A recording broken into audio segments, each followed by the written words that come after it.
El decreto número 2-89, también conocido como Ley del Organismo Judicial, fue promulgado el 28 de marzo de 1989, pero entró en vigor hasta el 31 de diciembre de 1990. Esta ley está compuesta por 7 títulos, en los cuales encontramos normas generales de aplicación, integración e interpretación del ordenamiento jurídico guatemalteco en general. A continuación vamos a conocer detalladamente el contenido de cada uno de estos títulos. Les hablaré acerca de los preceptos fundamentales y las normas de derecho internacional privado. En los preceptos fundamentales se establece la aplicación, la interpretación e integración de las normas generales del ordenamiento jurídico guatemalteco. Nadie puede alegar ignorancia ante la ley por ningún motivo. Esta ley se aplicará a toda persona, ya sea nacional, extranjera, residente o transeúnte. Esta misma se interpretará conforme a su contexto, de acuerdo con las disposiciones constitucionales y en su idioma oficial. Para que una norma entre en vigencia deberá regir 8 días después de su publicación en el diario oficial. Cuando una ley entra en vigencia no tiene retroactividad, que quiere decir que no modifica derechos adquiridos, salvo en materia penal, siempre y cuando favorezca al reo. Esta ley no se antepone a la Constitución Política de la República de Guatemala. Los jueces no pueden suspender, retardar ni denegar la administración de la justicia sin incurrir en responsabilidad. Nadie puede ser condenado ni privado de sus derechos sin haber sido citado, oído y vencido en el proceso legal ante un juez o tribunal competente. En las normas de derecho internacional privado nos indica la aplicación e interpretación de la ley de manera internacional. Al realizar un negocio jurídico rige la norma que esté vigente en el lugar de su ubicación, celebración o en que las partes se hubieran sometido. Serán reconocidos los derechos de una persona extranjera si no se antepone al orden jurídico. Los tribunales guatemaltecos son competentes para emplazar a personas extranjeras o guatemaltecas, ya que sea que se encuentren fuera o dentro del país. Hay circunstancias en las cuales se aplicará en Guatemala algunas leyes de otros estados. Capítulo 3. Aplicación de las leyes en el tiempo. Los conflictos que resultaren de la aplicación de leyes dictadas en diferentes épocas se arreglan con disposiciones específicas, entre las cuales podemos mencionar la posición jurídica constituida bajo una ley anterior se conserva bajo el imperio de otra posterior. En todo acto o contrato se entenderán incorporadas las leyes vigentes al tiempo de su celebración, exceptuándose las concernientes al modo de reclamar indicio los derechos que resultaron entre ellos. Siempre en el título 1, capítulo 4, encontramos los documentos provenientes del extranjero. Para que sean aceptados los documentos provenientes del extranjero que deban surtir efectos en Guatemala, deben ser legalizados por el Ministerio de Relaciones Exteriores. Si los documentos están redactados en idioma extranjero, deben ser traducidos al idioma español, bajo juramento de traductor autorizado. Los documentos que procedan a inscribir en los registros públicos deberán ser protocolizados ante notarios y las autoridades actuarán con base en los respectivos testimonios, los cuales serán extendidos en papel sellado de menor valor. En los casos no previstos en el artículo 38 de la LOG, la protocolización será optativa. Para el interesado, sin embargo, tales documentos podrán ser retirados de diligencias voluntarias en trámite mediante razón circunstanciada. En tal caso, el expediente quedará en suspenso hasta que sea presentado de nuevo el documento en debida forma. Cabe recalcar que en ningún caso se devolverán los documentos que tengan indicios de falsedad. Los notarios deberán dar aviso al Archivo General de Protocolos dentro de un plazo de 10 días. Siguiendo las instrucciones previstas en el artículo 40 de la LOG. De lo contrario, la omisión o demora del aviso hará incurrir al notario en una multa de 25 quetzales y dicho monto ingresará a los fondos judiciales. Prosiguiendo, en el título 1, capítulo 5, encontramos los plazos. En el cómputo de plazos legales en toda clase de procesos, el día es de 24 horas, que empezará a contarse desde la medianoche, es decir, de las 0 horas. Los meses y años se regularán por el número de días que les corresponden, según el calendario gregoriano, y terminarán los años y los meses en la víspera de fechas en que han principiado a contarse. El plazo por razón de la distancia es imperativo. La autoridad lo fijará según los casos y circunstancias. El juez debe señalar plazo cuando la ley no lo disponga expresamente. El plazo para alegarlo o probarlo cuando afecte a las partes es de 3 días computados a partir del momento en que se dio el impedimento. Capítulo 2. Funciones del organismo judicial. Capítulo 1. Disposiciones generales. En sus disposiciones generales delega por el pueblo. También imparte justicia conforme a la Constitución y regula los valores y normas del ordenamiento jurídico del país. No está sujeto a ninguna subordinación alguna, excepto a la Constitución y a las leyes. También cuenta con algunas funciones jurisdiccionales y administrativas y se desempeña con total independencia. Sus funciones corresponden principalmente a la Corte Suprema de Justicia y a los demás tribunales que a ella están subordinados. Capítulo 2. Funciones administrativas. El organismo judicial será administrado por la Corte Suprema de Justicia y el presidente del organismo judicial. La Corte Suprema de Justicia tiene bastantes atribuciones, pero las que considero principales son las siguientes: será el órgano superior de la administración del organismo judicial, administrar la pronta y cumplida justicia de los magistrados y jueces, aprobar el presupuesto de ingresos y egresos del organismo judicial 30 días antes del inicio de su vigencia, y debe ser informado al Congreso de la República. Ejercer la iniciativa de ley formulando los proyectos. Y algunas de las atribuciones del presidente del organismo judicial son las siguientes: emitir acuerdos, circulares, instructivos y órdenes. Autenticar las firmas de los funcionarios del organismo judicial y de los notarios cuando así proceda. Firmar los documentos de egresos que afecten partidas del presupuesto del organismo judicial y deberá hacerse sin demora. Acordar la organización administrativa para la adecuada y eficaz administración del organismo judicial. Lo que mencionaré está establecido en el título 3, capítulo 1 de la jurisdicción en general, del artículo 57 al artículo 73. Primero que nada, es importante destacar que la justicia es algo gratuito e igual para todas las personas.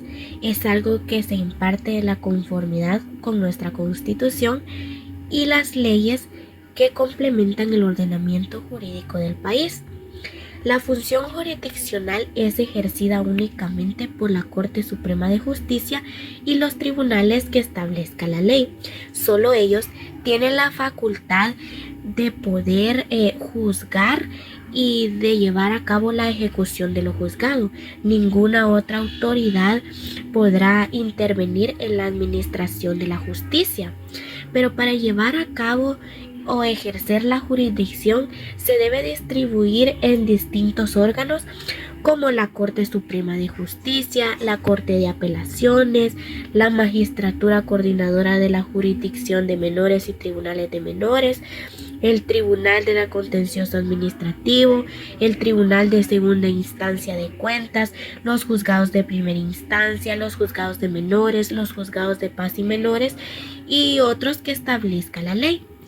Algo que es muy importante que debemos conocer es que ninguno de los procesos o en ninguno de ellos habrá más de 12 instancias y que también los jueces y magistrados que se encuentren de forma perturbada lo pueden comunicar a la Corte Suprema de Justicia para poder seguir un procedimiento adecuado y asegurar la acción de justicia, tomando en cuenta también que los tribunales de alta jerarquía no pueden llevar asuntos que correspondan a los órganos de menor jerarquía.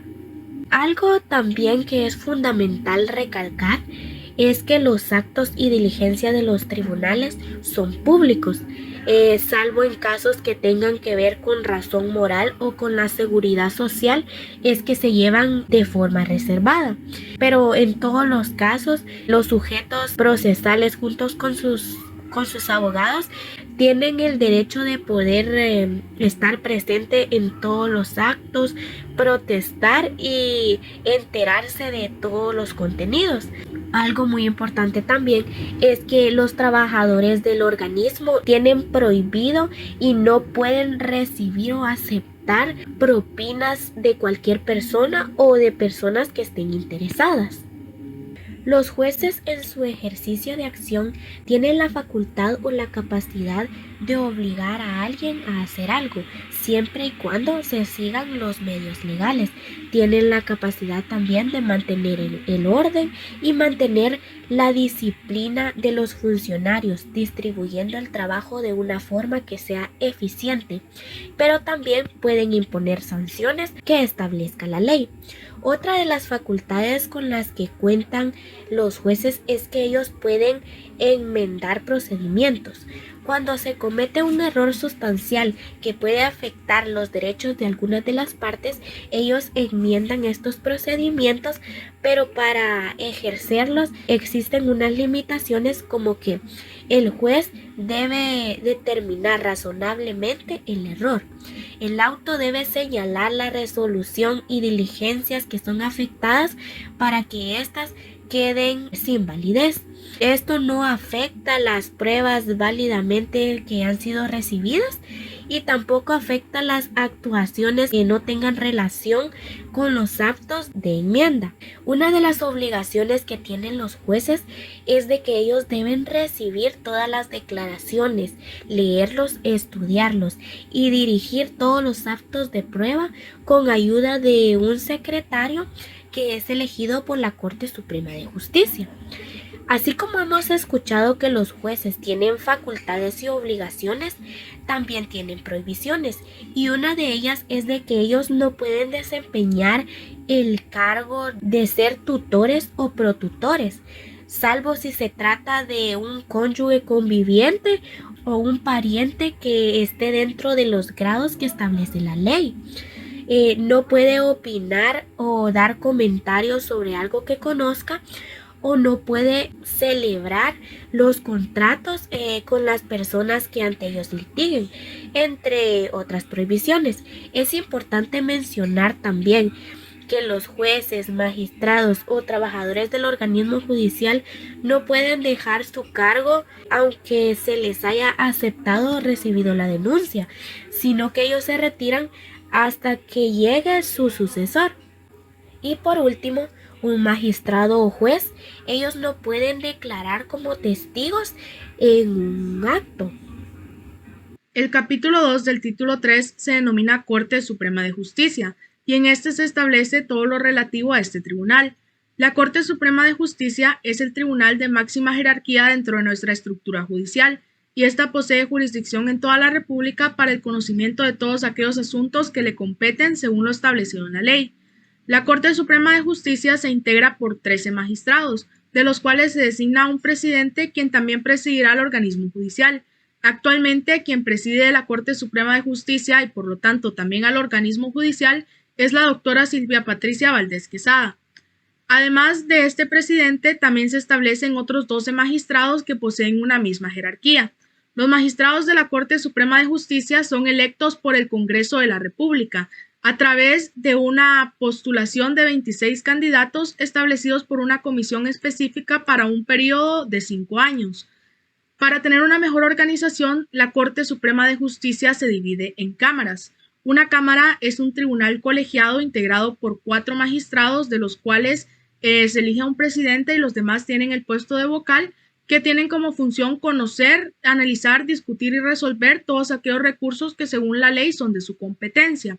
Reconocemos 3 cámaras, que son la Cámara Civil, la Cámara Penal y la Cámara de Amparo y Antejuicio. La Corte Suprema de Justicia, como máxima autoridad de la estructura judicial guatemalteca, tiene ciertas atribuciones específicas determinadas a su cargo, mismas que podemos encontrar detalladas en el artículo 79 de la Ley del Organismo Judicial, dentro de las cuales podemos mencionar las siguientes. La Corte Suprema de Justicia tiene la facultad de conocer todos aquellos recursos de casación, que como se sabe son recursos extraordinarios en los casos que procedan según la ley. También puede conocer en segunda instancia todas aquellas resoluciones que establezca la ley. También es preciso conocer que los antejuicios que estén ante el conocimiento de la Corte Suprema de Justicia ya no van a tener ningún recurso ulterior, esto debido a que la Corte Suprema de Justicia es la máxima autoridad judicial. Por último, una de las atribuciones más importantes de la Corte Suprema de Justicia es velar porque la justicia sea pronta y cumplidamente administrada, y también debe dictar disposiciones o prevenciones para erradicar aquellos obstáculos que se opongan ante la aplicación de la justicia. Continuando con el título 3, procedemos al capítulo 2, que es determinado Corte de Apelaciones y Tribunales Colegiados. La Corte de Apelaciones es el órgano de jerarquía siguiente a la Corte Suprema de Justicia. Esta se integra con el número de salas que determine la Corte Suprema de Justicia, quien también es la encargada de fijar su sede en materias de conocimiento y competencia territorial de cada una de sus salas.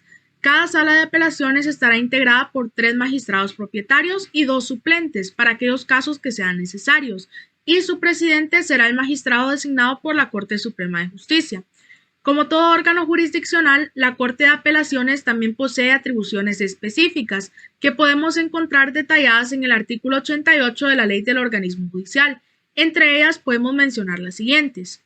La Corte de Apelaciones es la encargada de conocer en primera instancia, previa declaratoria del Congreso de haber lugar a juicio, en las causas de responsabilidades contra los funcionarios establecidos en el inciso H del artículo 165 de la Constitución Política de la República de Guatemala.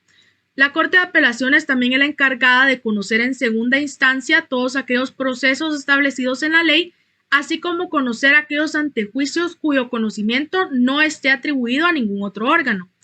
En las salas y tribunales colegiados, la autoridad superior de los mismos va a ser su presidente, quien será el encargado de supervisar el trámite de todos los asuntos y también son los designados para mantener el orden en el tribunal correspondiente. Es importante saber que en ausencia del presidente, su sustitución será un magistrado el que le siga en el orden numérico. Y por último, un dato importante respecto a los presidentes de las salas y tribunales colegiados es que estos tienen la obligación de residir en el lugar donde tenga su sede el tribunal al que pertenezcan y no pueden ausentarse de ahí los días hábiles según lo determinado en el artículo 92 de la Ley del Organismo Judicial.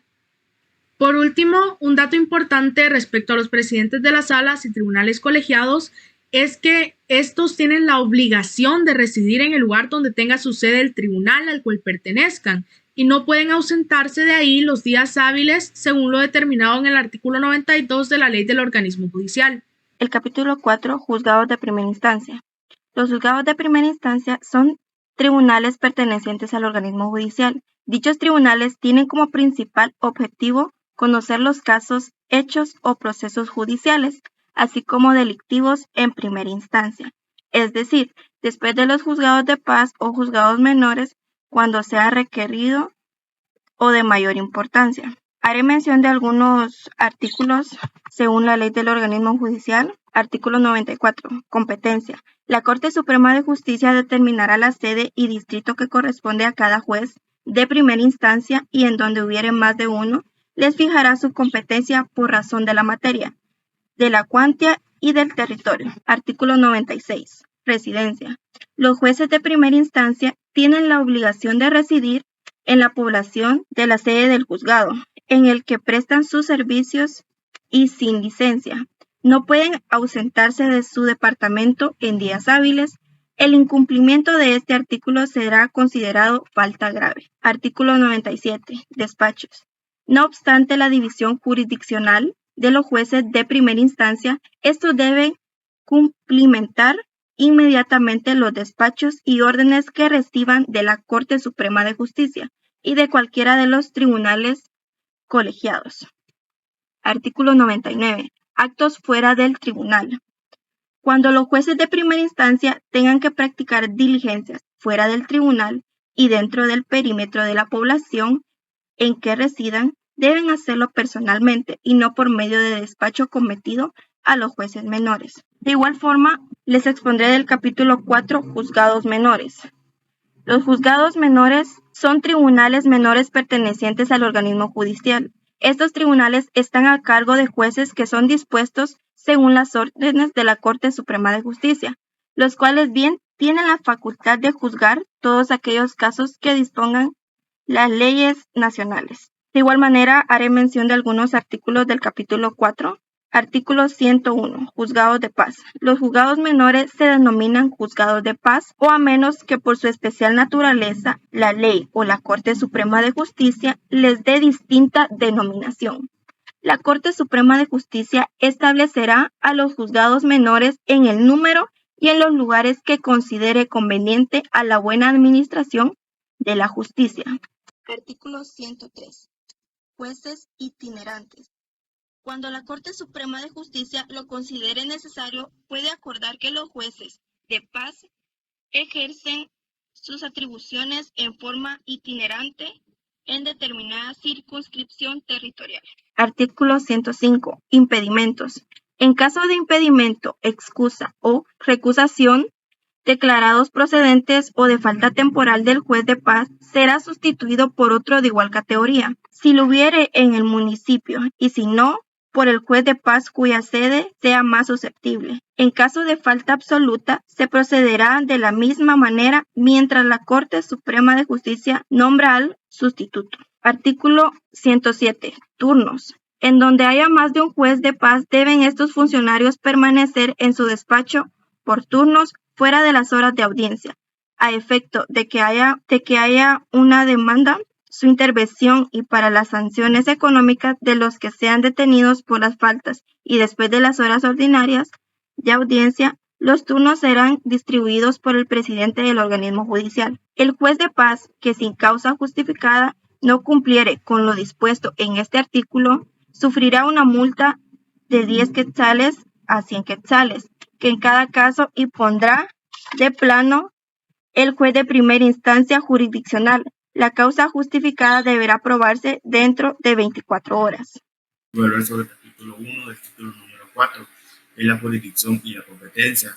En razón de ello, iniciaré recordando los términos en mención. La jurisdicción es la potestad y función del Estado de administrar justicia a través de los tribunales, y la competencia es la facultad que tiene cada juez o tribunal para reconocer de los negocios que la ley ha colocado dentro de la esfera de sus atribuciones. Dentro de la ley del organismo judicial encontramos contenido un principio importante, que es la jurisdicción indelegable, que hace referencia a que ningún juez tiene la potestad de delegar a otro para decir por sus asuntos, sino que cada uno es responsable de lo que se le haya asignado. También se hace referencia a la declinatoria, que indica cómo toda acción judicial debe ser entablada ante un juez que sea competente de conformidad con los hechos planteados.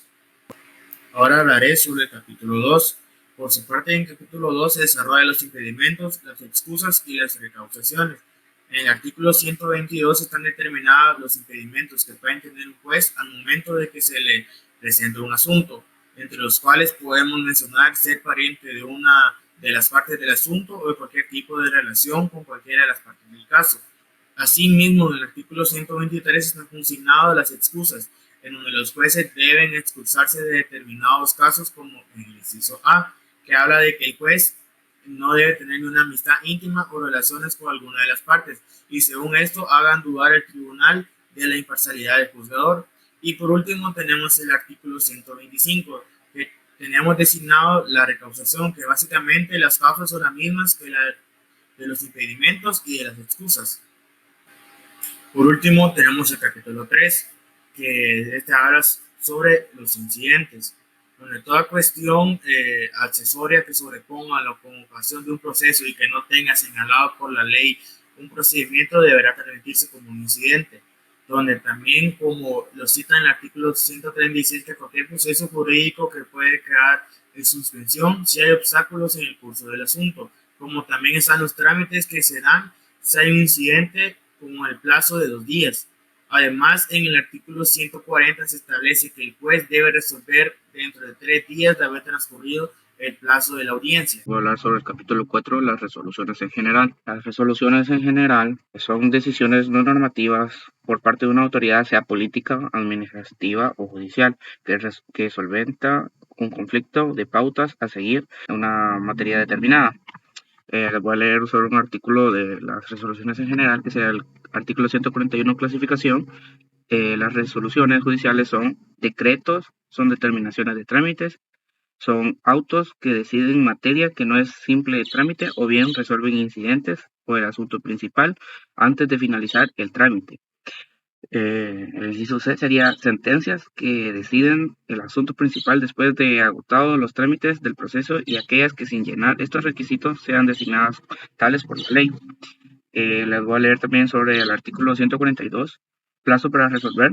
Las providencias o decretos deben dictarse, además tardar al día siguiente de que se reciban las solicitudes, los autos dentro de 3 días, las sentencias dentro de los 15 días después de la vista, y esta se verificará dentro de los 15 días después de que se transmite la tramitación del asunto, salvo que en las leyes especiales se establezcan pasos diferentes, en cuyo caso se estará a lo dicho en estas leyes. Leeré también el artículo 143, que serían los requisitos. Toda resolución judicial llevará necesariamente el nombre del tribunal que le dicte, el lugar, la fecha, su contenido, la cita de leyes y las firmas completas del juez, del magistrado o de los magistrados, en su caso, y del secretario, o solo la de éste, cuando esté legalmente autorizado para dictar providencias o decretos por trámite. Les hablaré ahora sobre el capítulo 5, las sentencias y su ejecución. La ejecución de las sentencias y demás resoluciones judiciales es una parte integrante del derecho a la tutela judicial efectiva para las sentencias que condenan a la administración a realizar una actividad o dictar un acto. Las modalidades de ejecución pueden ser directas o indirectas.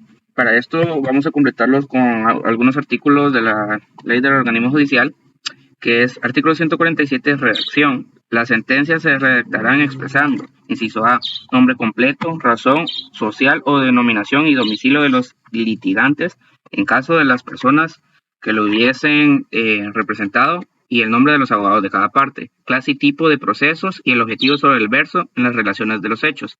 Inciso C, se consignará en párrafos separados resúmenes sobre el memorial de demanda, su contestación, la reconvención, las excepciones interpuestas y los hechos que se hubieran sujetado a la prueba. Inciso D, las consideraciones de derecho que harán mérito al valor de las pruebas rendidas y de los cuales hechos sujetos a discusión se estimen probados, se expondrán asimismo las doctrinas fundamentalmente de derecho y principios que sean aplicables al caso y analizarán las leyes en que se apoyen los razonamientos en que descansen la sentencia. Inciso E, la parte resolutiva que contendrá decisiones expresas y precisas congruentes con el objetivo del proceso. También les leeré el artículo 141, varias pretensiones. La sentencia dicta para resolver las pretensiones acerca de una cosa o un derecho no impide ejercitar una pretensión diversa respecto a las mismas cosas o el derecho. También el artículo 156, ejecución.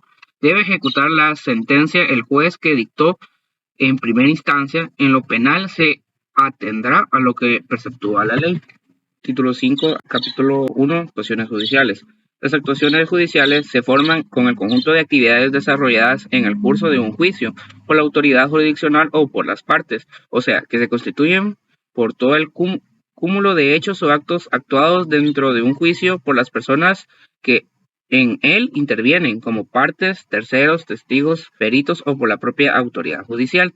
Nos abocaremos con el artículo 159, que sería su redacción. En toda clase de actuaciones judiciales se prohíbe hacer uso de abreviaturas y cifras, salvo las citas de leyes. No se habrán raspaduras y sobre la palabra o frases equivocadas se tendrá una línea delgada que permita la lectura. Antes de suscribirse las actuaciones se salvará los testados y los entrelineados bajo sanción de detenerse como no hechos. También tenemos el artículo 165, formas de actuaciones. Los actos procesales para los cuales la ley no prescribe una forma determinada los realizarán los jueces de tal manera que logren su finalidad. Capítulo 2. Relaciones entre los tribunales. El capítulo 2 del título 5 de las relaciones entre los tribunales, la solidaridad judicial en los tribunales se prestarán auxilio para la práctica de todas las diligencias que fueran necesarias. Para poder ejecutar una sentencia, los tribunales podrán requerir de las demás autoridades el auxilio de la fuerza pública que dependiere de otros medios de acción conducentes que dispongan. En las comisiones, los magistrados podrán cometer a los jueces de primera instancia y estos a los jueces de menores la práctica de las diligencias expresadas en el artículo 68. No podrá cometerse la práctica de esas diligencias a los secretarios ni a personas alguna que no ejerza jurisdicción, salvo a lo expresado en la Ley Constitucional de Amparo y Exhibición Personal. Capítulo 3. Certificaciones. En el capítulo 3, los expedientes de las actuaciones que practiquen los tribunales no deben salir de la oficina, pudiendo darse a quienes lo soliciten como fotocopias simples o certificados, pero en ocasiones se exceptúan cuando los procesos son con fines docentes o cuando lo solicitan facultades de ciencias jurídicas y sociales. Una copia certificada se extiende a mano o a máquina o utilizando cualquier medio de reproducción en las copias certificadas. Las certificaciones se consigue el valor del papel empleado o de los timbres fiscales y de los honorarios que causen. En cambio, las copias secretarial, en el artículo 173, el secretario del tribunal, fuera notario, daría fe plena en las actuaciones judiciales que conozca el tribunal a cual sirve. En toda certificación de resoluciones se puede extender que se hará constar si existen o no recursos pendientes. En los trámites de devolución, las partes necesitan sacar actuaciones en curso y los testimonios o documentos que se presenten se mandarán a devolver dejándolos certificados en las actuaciones y la presentación del solicitante de copia certificada o legalizada por notario. Las certificaciones se extenderán en cualquier otra dependencia o oficina del Estado, así como las constancias de los actos hechos. Capítulo 4. Apremios y multas. Para finalizar con el capítulo 4, en los apremios son apercibimientos, multa o condición personal que aplicarán según la gravedad de la infracción. Las medidas coercitivas se podrán por los tribunales para que se puedan ser obedecidas sus resoluciones a las personas que se han rehusado a cumplirlas en los plazos correspondientes. Los apremios son aplicables a los abogados, representantes de las partes y funcionarios o empleados que dependan del tribunal. En el artículo 181, el apremio no se puede pedir a ningún juez antes de vencerse el plazo señalado para cumplir el mandato judicial, salvo lo referente al diligenciamiento de pruebas. Para reconsideración de apremio contra cualquier providencia de apremio, el interesado podrá pedir la reconsideración dentro de los días siguientes a ser notificado. Un apremio ilegal, en el caso de haber pedido y ordenado ilegalmente el apremio, quedarán obligados y el juez y la parte que lo pidió la reparación de daños y perjuicios al acusado. El apremio se impone el tribunal indebidamente sin que conste el haber desobedecido su resolución y se considera como abuso de autoridad.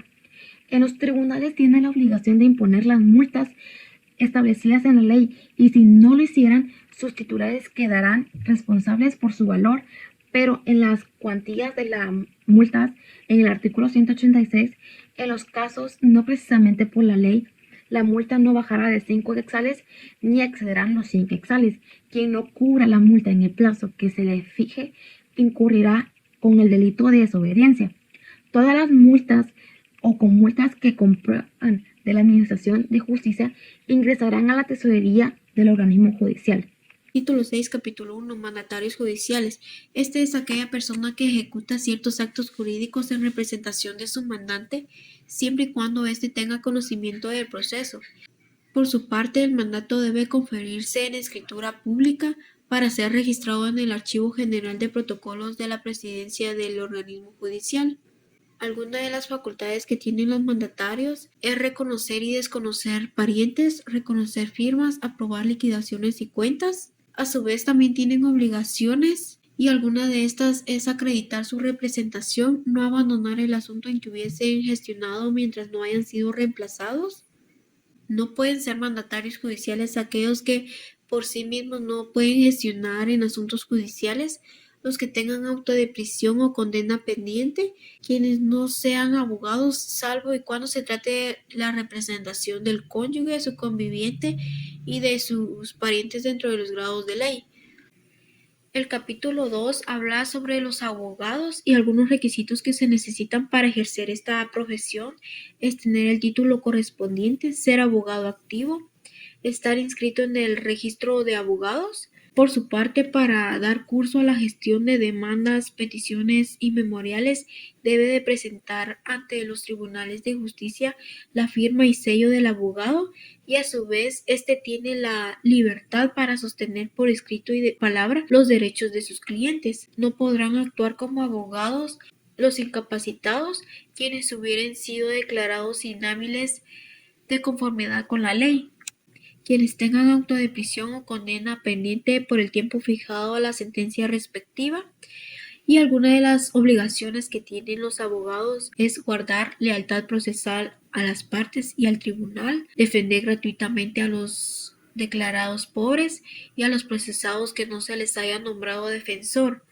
En las prohibiciones que tienen los abogados es el revelar el secreto de su cliente, abandonar los asuntos que hubiesen comenzado a defender. Y por último tenemos el título 7 de las disposiciones transitorias y finales, que habla sobre la interpretación de plazos, el cual indica que los términos y plazos que hubiesen comenzado a correr y las diligencias que ya estuviesen iniciadas se regirán por la ley vigente al tiempo de su iniciación.